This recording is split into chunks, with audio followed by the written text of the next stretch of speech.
si la semana entrante cómo van a estar las clases. Yo me imagino que nosotros sí vamos a tener clase, o sea, me refiero a esta sección, la sección G. Me imagino que sí vamos a tener clase. Ahora, en las otras secciones no sé, ¿verdad? Puede ser que no la tengamos. Pero en todo caso, pues vamos a trabajar la última unidad de la última parte de esta unidad, de la tercera unidad. No sé si tienen a la mano su programa. Y si tenemos clase, pues reiteramos esta última parte. Porque ya cuando vengamos, creo que después de los exámenes va a haber muy poco, no hay clases, sino que entramos directamente a los exámenes, ¿verdad? En donde voy a evaluar la tercera unidad y lo que faltó de la segunda unidad. Así es de que, ¿ustedes qué prefieren? ¿Que les haga 40 preguntas o que les haga 30, que les haga 20?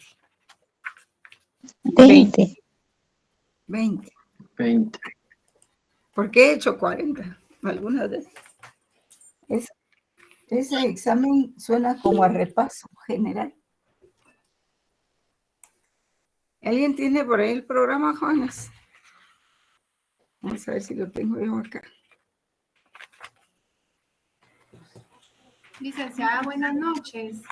Buenas noches. Disculpe solo con una consulta. Yo quería saber si cuando actualice nuevamente el cuadro de notas del primer parcial lo va a volver a subir en la cartelera. Es que yo soy la que aparece como NSP, pero sí tengo nota con usted registrada. ¿Aparece cómo? Es que aparece, yo fui la que le hablé en la clase pasada que aparece como NSP, pero usted verificó y sí tengo mi nota con usted. ¿Cuál es su nombre? Luisa Fernanda y Mary. ¿Y por qué no ha visto el listado de calificaciones? Que eso quería preguntarle si usted ya lo había actualizado el día de hoy. Ya. Ah, ok, ahorita voy a revisar entonces, muchas gracias. Para servir, yo me libero de esas cosas inmediatamente. De acuerdo, gracias, licenciada. Para servirle, compañera. Entonces, vean, jóvenes, que la teoría de la validez del derecho inicia con la teoría, el concepto de validez, las razones que se establecen en las diversas corrientes, el problema de la obediencia, el problema de la desobediencia, el libre albedrío. Hasta ahí llegamos con la tercera unidad. Y yo creo que ya ni vamos a poder finalizar el programa porque nos quedan tan pocos días que ya será solo una unidad la que veamos antes del examen final, ¿verdad? Bueno.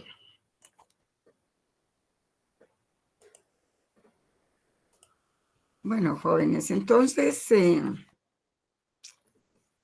vamos a ver aquí, no lo tengo todo, pero no sé si tengo la filmina. Las filminas, aquí están. Habíamos hablado del problema de la obediencia al derecho, ¿verdad? ¿Dónde nos habíamos quedado? Aquí, ¿no se recuerdan? Yo ya no me recuerdo, es que como son 4. Esa fue la... Y en esa... ¿Esta, verdad? Ya. Sí, licenciada. Bueno, muchas gracias. Entonces, el problema de la obediencia al derecho creo que lo vimos en 3 dimensiones, ¿verdad? En la dimensión política, que es la general, porque desde que uno nace, pues, y se inscribe su nacimiento, pues pasa a ser un miembro de un estado determinado. Y tiene ya la nacionalidad, ¿verdad? Que es la nacionalidad de origen o por nacimiento. Entonces, esa es una obligación política, es una obligación general, como dice aquí, que eso da después lugar a derechos y obligaciones de carácter jurídico, pero es cuando ya cumplimos la mayoría de edad. Entonces, tenemos no solo el derecho de goce, sino el derecho de ejercicio también. Y una obligación moral porque, pues, le tenemos amor a nuestro país, a nuestra gente, nuestro barrio, nuestros padres, los amigos, la escuela, en fin, y porque pues todo el mundo nos dice que debemos obedecer el derecho, ¿verdad? Es una cuestión del sentir moral de todas las personas.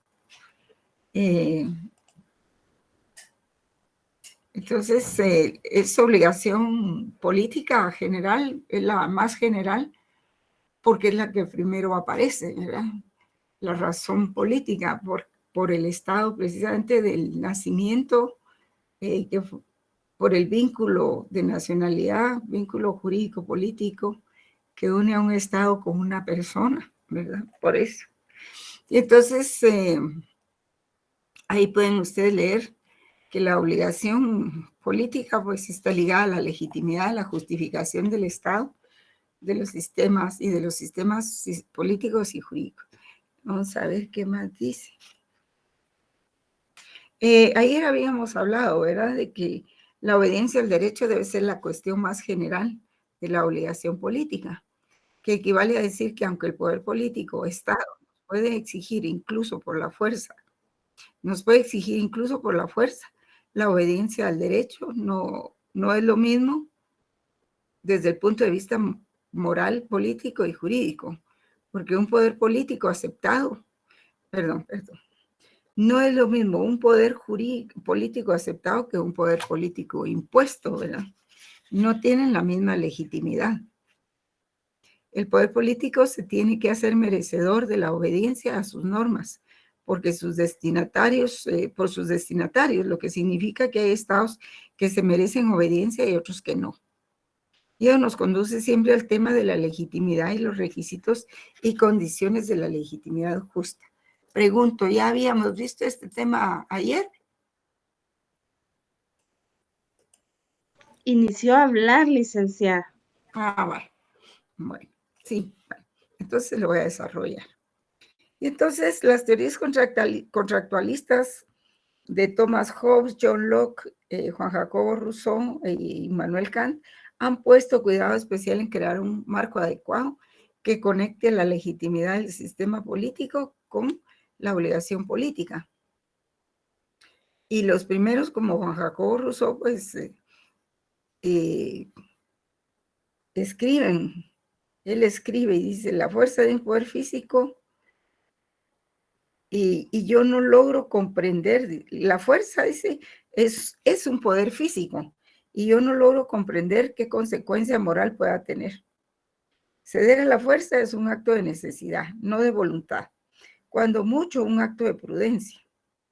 Pero ¿en qué sentido podría constituir un deber?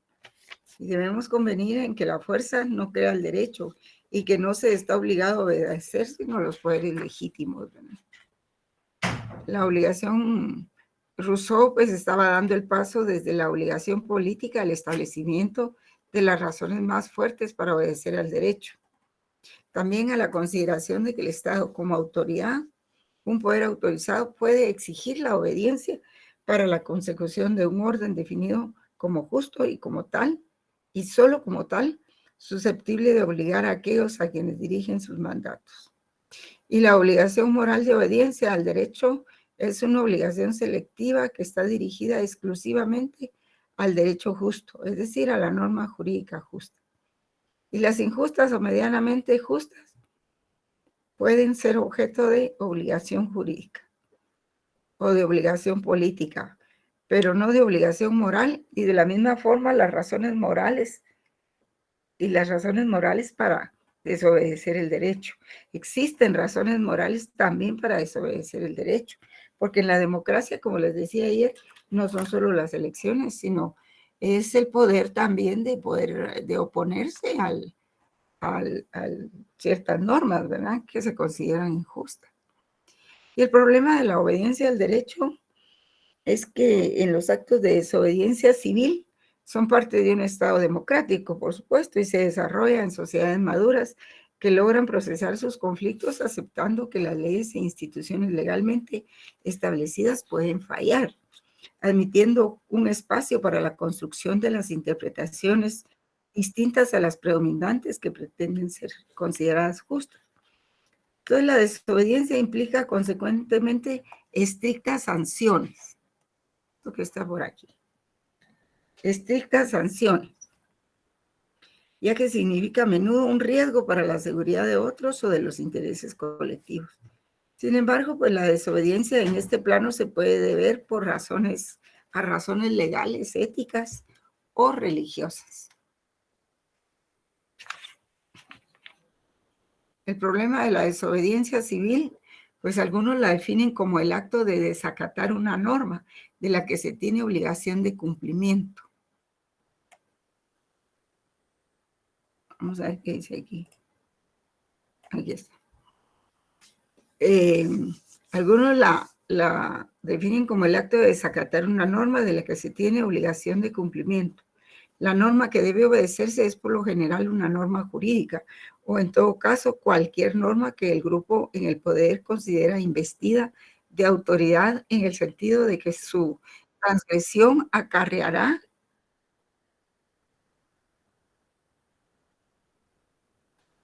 inevitablemente un castigo.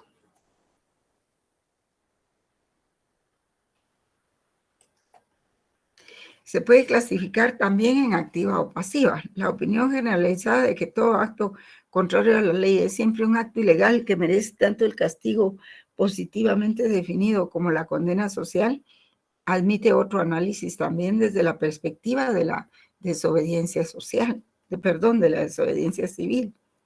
El problema de la desobediencia en términos amplios está catalogada como desobediencia civil, pues hace referencia a los deberes generales que todos como ciudadanos debemos reconocer, legitimando así el orden legal vigente, teniendo en cuenta que esto puede traer cambios en el orden social o político que afectarían la libertad de los ciudadanos. La desobediencia civil corresponde a diversos ámbitos, entre ellos la ética. Fíjense bien en estas cosas. La desobediencia civil corresponde a diversos ámbitos, entre ellos la ética, pero más que todo la ética. Diferir, disentir, protestar, no acatar órdenes inapropiadas o con las que no se está de acuerdo es el derecho y privilegio del ser humano. En un mundo como el nuestro, la desobediencia civil es hasta necesaria. ¿Verdad, jóvenes? ¿Qué piensan ustedes?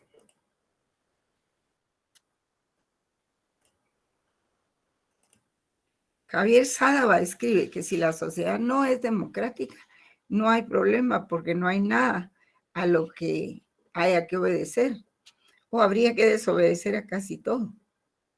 Y una parte se niega a obedecer y lo hace pacíficamente, como por ejemplo negarse a pagar impuestos, ¿verdad?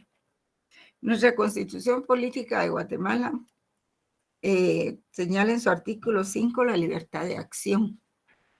Y una vez clara la definición de obediencia, nos referimos al problema de la desobediencia al derecho, pues cuando no se está bajo una normativa, los ciudadanos no tienen control de sus propias acciones y se violentarían los derechos de los otros como los derechos en común. El artículo 6 dice, ninguna persona puede ser detenida o presa sino por causa de delito o falta. Y entonces hay una clasificación de formas de desobediencia civil. Por ejemplo, está la protesta y la persuasión, ¿verdad? Que son acciones de tipo simbólico que hacen que el interés pasivo de la comunidad se despierte y se incorporen al movimiento. Son actos de protesta escritos, declaraciones de apoyos, difusión de protesta por diferentes medios de comunicación o publicitarios, cacerolazos, sátiras, ruidos simbólicos, vigilias, canciones alegóricas, peregrinajes, caravanas, fotos, mítines para generar molestias visibles a los íconos del régimen que sepan y conozcan que hay un pueblo en disposición de una desobediencia civil. Y eso me recuerda a la huelga de los Dolores, ¿verdad? El desfile de la huelga. También desmantelamiento de empresas no deseadas, impago de impuestos, etc. Pues bien, otras formas de protesta diferentes, ¿verdad? En cuanto a libre albedrío o libre elección, que es la última parte de esta unidad. La responsabilidad jurídica o el nexo de imputación y su diferencia con la imputabilidad, pues estas son nociones de derecho penal, ¿verdad? Pues se consideró importante citarlas, pues es la potestad del ser humano, que el ser humano tiene de obrar según considere y elija. Es la creencia que las doctrinas filosóficas sostienen de que las personas tienen el poder de elegir y tomar sus propias decisiones. Este principio tiene implicaciones religiosas, éticas, psicológicas, jurídicas y científicas. Y la ética supone que los individuos son responsables de sus propias acciones. En la psicología se afirma que la mente controla las acciones del cuerpo y algunas de ellas de las que son conscientes. Y se diferencia de la libertad en que conlleva la potencialidad de obrar o no obrar, y de ahí que se extienda a otros ámbitos de la vida del ser humano, como la religión, la filosofía, el derecho y su historia. El libre albedrío, según la Biblia, pues se cita pues que Dios dio al hombre la facultad de orar según desee, independientemente de si sus decisiones son buenas o malas. San Agustín de Hipona sostenía que es la posibilidad del hombre de elegir entre el bien y el mal. Y según el determinismo, toda conducta o elección humana tiene su raíz en una causa. Implica que nuestras decisiones estarían determinadas por todas las causas que preexisten, lo que significa que no hay elección posible y que el libre albedrío en realidad no existe. Los liberales no reconocen esa tesis y afirman que sí existe. En el derecho penal, pues, el libre albedrío sirve de fundamento legal para el castigo de los delincuentes. Porque estamos definiendo el libre albedrío, ¿verdad? Significa que si un individuo ha tenido la libertad para decidir hacer el mal, entonces también ha elegido o aceptado en consecuencia la pena o castigo aplicado para dicho delito. Y esto cuando no hay impunidad, ¿verdad? Porque cuando hay impunidad, como pasa aquí, pues pueden hacer cualquier cosa que no pasa nada. Entonces la responsabilidad jurídica es el deber, es la obligación que se tiene o la pena. Deviene de la imputabilidad jurídica de un hecho jurídico causado por la culpabilidad, o sea, la responsabilidad objetiva, independiente de la intención o de la acción. Supone el nacimiento de obligaciones para el imputado y derechos para el sujeto ofendido o afectado. La obligación o deber constituye la comprensión de la persona, de su lugar en la sociedad y su papel en asuntos de sociedad. Toda acción conlleva una responsabilidad y la responsabilidad pues es una regulación ya sea moral o normativa de la norma. El nexo de imputación y su diferencia con la imputabilidad. En derecho procesal penal, la imputación es el acto mediante el cual se le acusa formalmente a una persona de un delito concreto. Deja de ser testigo y se convierte en parte para ejercer sus derechos de defensa, que son mayores cuando ya exista una acusación formal, con sus características, derechos y garantías que conlleva del imputado. Y se diferencia de la imputabilidad en que esta es la posibilidad condicionada por la salud, madurez espiritual del autor de valorar correctamente los deberes y de obrar conforme a ese conocimiento. Es la capacidad del sujeto para ser culpable. Y la imputación es la posibilidad de atribuir un hecho a un sujeto. La imputabilidad es la capacidad del sujeto o del individuo para ser penalmente culpable. Y bueno, ahí nos vamos a quedar porque luego llegamos al otro punto, que es la otra unidad, que es la estimativa jurídica y la proyección de los valores en el mundo de lo jurídico. Entonces, miren, jóvenes, yo les voy a enviar documentos para su ilustración, pero ustedes tienen la posibilidad de, por ejemplo, entran a internet y escriben ahí filosofía del derecho, o ponen de una vez, por ejemplo, la validez de la norma, ¿verdad? Y ahí sale todo lo que es en diferentes conferencias o documentos y todo. Hay que aprender a buscar, ¿verdad? Y si no, vean si en el libro que lograron conseguir de filosofía del derecho, que cada quien tendrá alguno diferente, encuentran eso. Y si no, pues alguien que tenga libros, como una compañera, no sé si fue de la sección G, me dijo que ella tenía el libro de filosofía del derecho de García Maínez. Y ese es un excelente texto.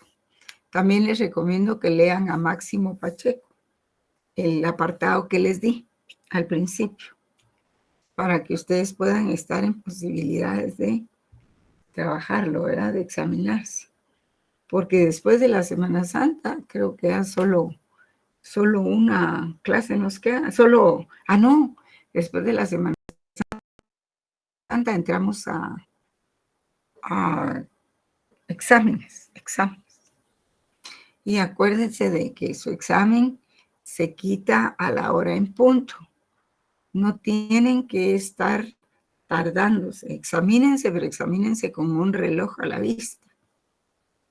Así como lo hicieron todos, porque yo realmente me siento bien de ver que el 99% se examinó bien. Y pues no sé si hay alguna duda. De todas maneras, yo les voy a mandar el material. ¿Qué otra cosa?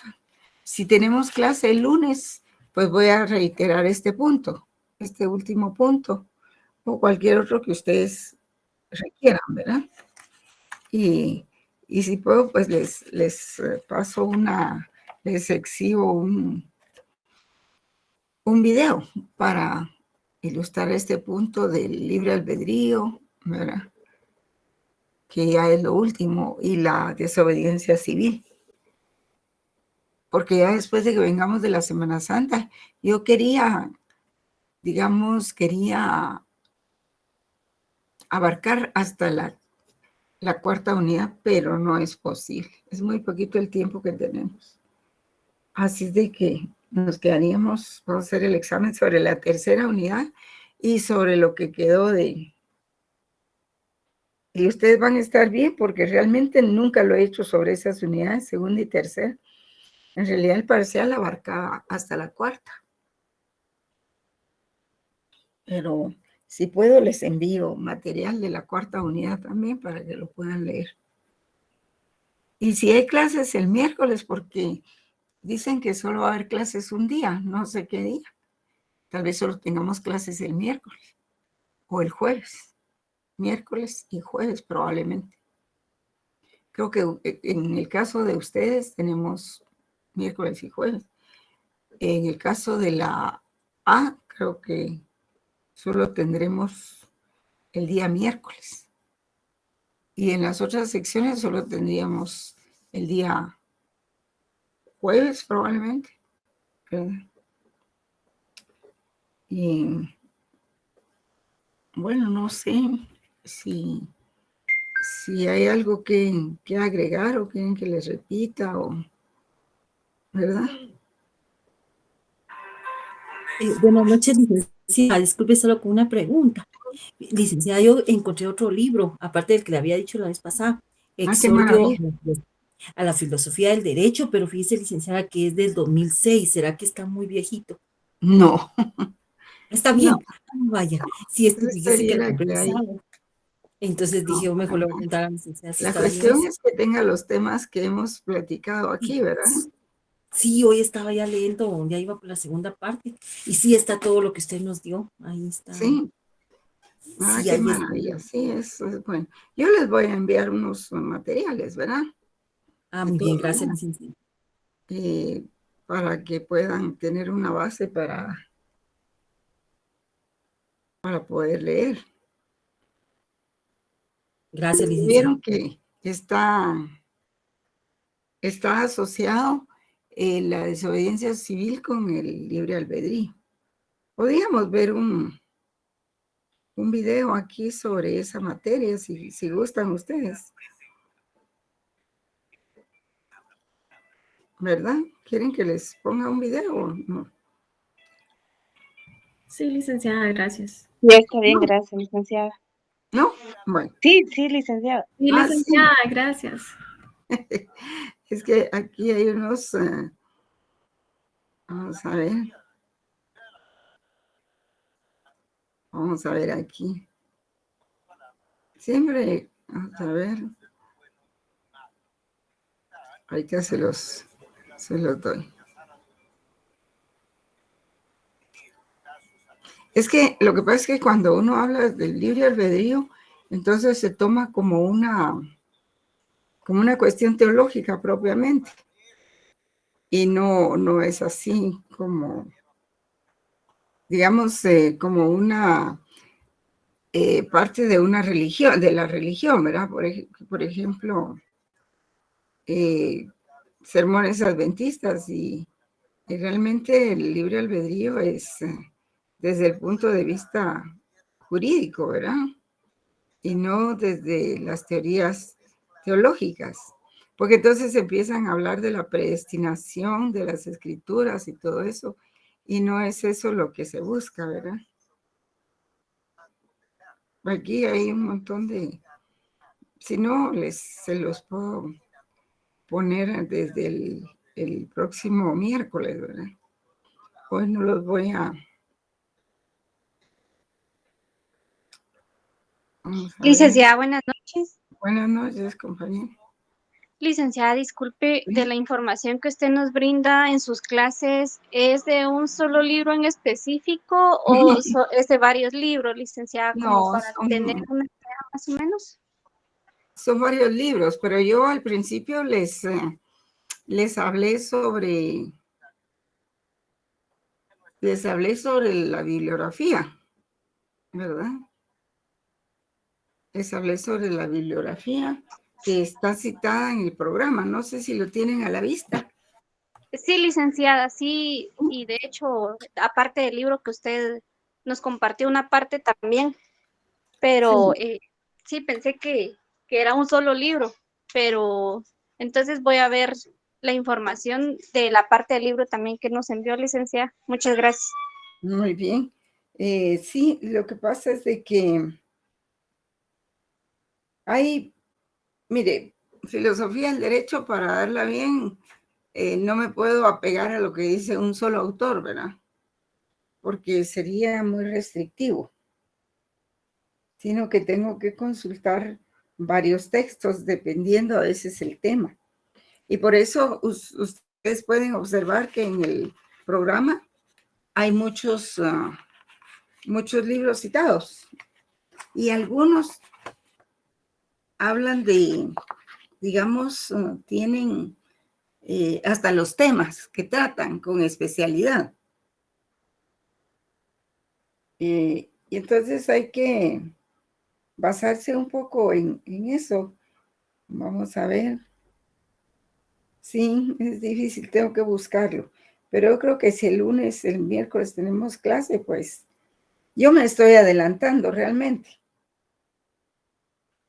a los acontecimientos, porque como en cada semana es con ustedes, con los únicos que damos clase miércoles y jueves, ¿verdad? Porque si bien está la A también, pero la A salta hasta el viernes. Entonces tengo, pues, tan diferentes los horarios verdaderamente que yo sí voy a llamar un poco la atención en la facultad, porque eso de que me pongan los horarios tan irregulares, por decirlo así, ¿verdad? Entonces afecta un poco, porque prácticamente con ustedes termino la semana hoy, pero sigo con las otras 3 clases, entonces tengo que dejar un punto y hasta un punto y final en cada semana con ustedes, con la sección G. Pero bueno, así es de que, bueno, yo creo que lo dejamos acá. De todas maneras, creo que el miércoles sí tenemos clase con ustedes. Y yo les recomiendo, jóvenes, en los exámenes, por favor, asistan a sus exámenes. No tienen que asistir, mire, yo los exámenes siempre, los de la noche, los voy a programar a las 20 horas, considerando que son trabajadores y que las 20 horas es una hora en que ya uno está en su casa, pues, o puede estar en su casa, por lo menos el día del examen. Que no se comprometan para otra cosa el día del examen, que no pierdan la fecha de los exámenes y que cuando contesten respondan dentro del tiempo que se les asigna, ya sea que sean 20 preguntas o que sean 40 preguntas. Yo les ruego que lo respeten como que fuera una audiencia del juzgado, ¿verdad? Porque el problema es después estar con los exámenes extemporáneos, estar rogando por los exámenes extemporáneos, estar tratando de justificar los exámenes extemporáneos, que es difícil. Yo sé que los profesores interinos, pues todos dan examen extemporáneo, porque, bueno, no quieren tener problemas con los estudiantes, ¿verdad? Y su relación laboral no es igual, pero yo sí exijo que sea debidamente justificada, porque ustedes saben el contenido, ahora ya conocen buena parte del contenido del curso, y no es así nomás que voy a hacer un examen para todos y después le voy a dar examen extemporáneo a Juanito nada más, y que entonces tengo que hacer otro examen, que verdaderamente significa un gran esfuerzo para poderlo plantear. Y los exámenes extemporáneos no están programados. Eso solo es, pero si es de veras justificada la razón. Así es de que yo soy una persona muy seria, yo no trato de perjudicar al estudiante, siempre y cuando cumpla, siempre y cuando cumpla. Y si no cumple, pues no es que lo quiera perjudicar, es que él se lo ganó, ¿verdad?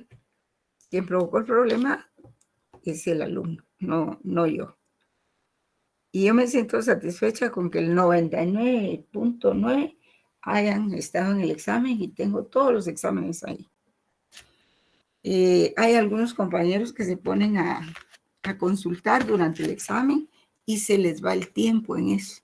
Ya sea que consulten libros y olvídense, una pregunta de filosofía del derecho no la van a encontrar en un libro, porque mis preguntas no son de memoria, son de razonamiento, si ustedes se dan cuenta. Son de razonamiento, claro, sobre lo que se vio, ¿verdad? Entonces, es la parte actitudinal la que se trabaja mucho en filosofía del derecho. Y parte de esa actitud formativa es que ustedes cumplan con sus exámenes. Es como una audiencia. Llegan tarde y entonces los declaran rebeldes, aunque sea un minuto, ¿verdad? Entonces, no se busquen hacerse el daño. Bueno, entonces vamos a dejar la clase aquí y creo que sí nos vamos a ver la otra semana. Bueno, jóvenes, hasta pronto. Gracias, licenciada. Feliz noche. Licenciada.